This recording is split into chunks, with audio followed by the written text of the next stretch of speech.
ഞാൻ സ്വിഗ്ഗിയിൽ delivery boy ആയിട്ട് 3 വർഷമായി കണ്ണൂർ പണിയെടുത്ത്. അങ്ങനെ അവിടുന്ന് എന്തെങ്കിലും ഒരു മാറ്റം വേണമെന്നുള്ള ആൾക്കാണ് കുവൈത്തിലേക്ക് എൻ്റെ ഏട്ടൻ വിളിച്ചിട്ട് ഞാൻ കുവൈത്തിലേക്ക് പോകും.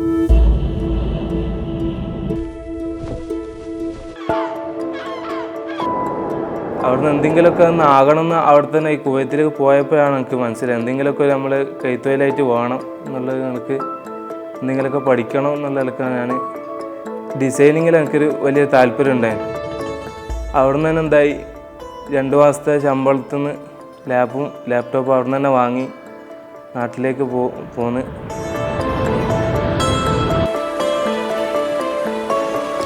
അവിടുന്ന് പിന്നെ തപ്പാൻ തുടങ്ങി എവിടെയാണ് പഠിക്കുക എന്നുള്ളത്. അങ്ങനെ ഇൻസ്റ്റയിൽ തപ്പി അങ്ങനെ ഉള്ള സ്ഥലത്തെല്ലാം വിളിച്ചു നോക്കും.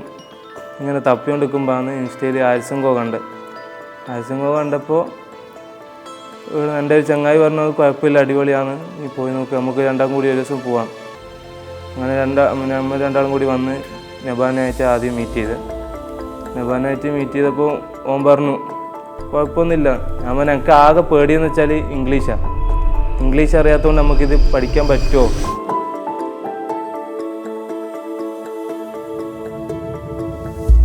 ക്ലാസ്സിൽ വന്ന ശേഷം ചങ്ങായിമാരൊക്കെ ഒരാൾ ബികോം ബിടെക്, ഞാൻ ഈ +2 വരെ പോയിട്ടുള്ളൂ. +2 പൊട്ടിയ ശേഷം പിന്നെ ആ ഭാഗത്തേ ചിന്തിച്ചിട്ടില്ല.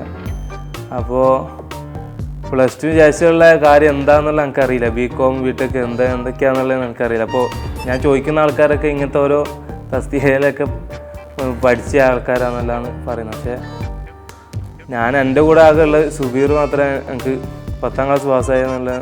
അപ്പോൾ എനിക്കൊരാശ്വാസം ഓനുണ്ടല്ലോ, നമ്മളിപ്പോഴത്തെ ആൾക്കാർ ഉണ്ട് എന്നുള്ളൊരു. പിന്നെ അങ്ങനെ പഠിച്ച് തുടങ്ങിയപ്പോഴാണ് മനസ്സിലായ അവരെ കൊണ്ട് മാത്രമല്ല നമുക്കും പറ്റും.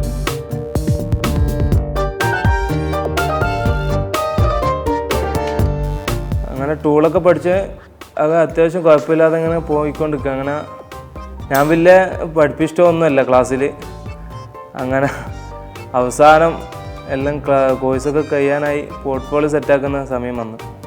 അങ്ങനെ പോർട്ട്ഫോളിയോ സെറ്റാക്കുമ്പോൾ എനിക്ക് എന്താണെന്നുള്ള പോർട്ട്ഫോളിയോ എങ്ങനെ സെറ്റാക്കണ്ടേന്നോ ഇവിടെ എല്ലാവരും ഇങ്ങനെ അതിൻ്റെ ഇത് തുടങ്ങി.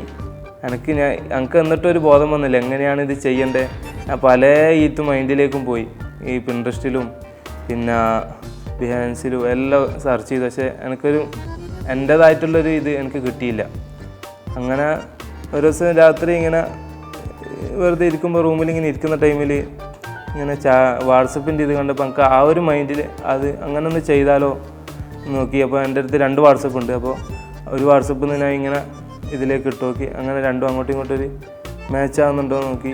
അപ്പോൾ ആ മാച്ചാകുന്ന നമ്മൾ ഈ പോർട്ട്ഫോളിയോക്ക് വേണ്ടത് എന്തൊക്കെയാണെന്ന് വാട്സപ്പിൽ രീതിയിൽ വരുന്ന ആ രീതി എങ്ങനെയാണെന്ന് നോക്കി അത് ഞാൻ സ്കെച്ചാക്കി ശരിക്കും റെഡിയാക്കി വെച്ച് അങ്ങനെ ഇവിടെ അക്കാഡമിയിൽ വന്ന് ഒരു ദിവസം രാവിലെ ഇരുന്ന് വൈകുന്നേരം ആകുമ്പോഴത്തേക്ക് ഫുള്ള് ക്ലിയറാക്കി ഇങ്ങനെ നമ്മുടെ ചങ്ങായിമാർക്കൊക്കെ കാണിച്ചു കൊടുത്തപ്പോൾ എല്ലാവരും ഭയങ്കര സംഭവമാക്കി, ഭയങ്കര നല്ല അഭിപ്രായം. അങ്ങനെ ബിഷീർ എന്ന് പറഞ്ഞ ചങ്ങായിയാണ് നബാനെ വിളിച്ചിട്ട് പറഞ്ഞു കൊടുത്ത ഇത് സംഭവം നോക്ക്.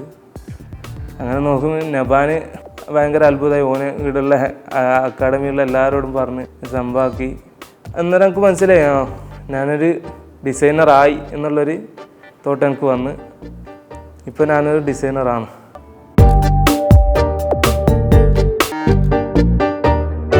ഞാനൊരു 10ാം ക്ലാസ്സുകാരനാന്നുള്ള നിലക്കും ഇംഗ്ലീഷ് അറിയില്ല എന്നുള്ള നിലക്കും കൊണ്ട് എന്നെക്കൊണ്ട് ഡിസൈനറാകാൻ പറ്റൂല എന്നുള്ളൊരു തോട്ട് ഉള്ള ആളുകളുണ്ടാവും നമ്മളെ ഇടയിലൊക്കെ. അപ്പോൾ അവരോടൊക്കെ എനിക്ക് പറയാനുള്ളത്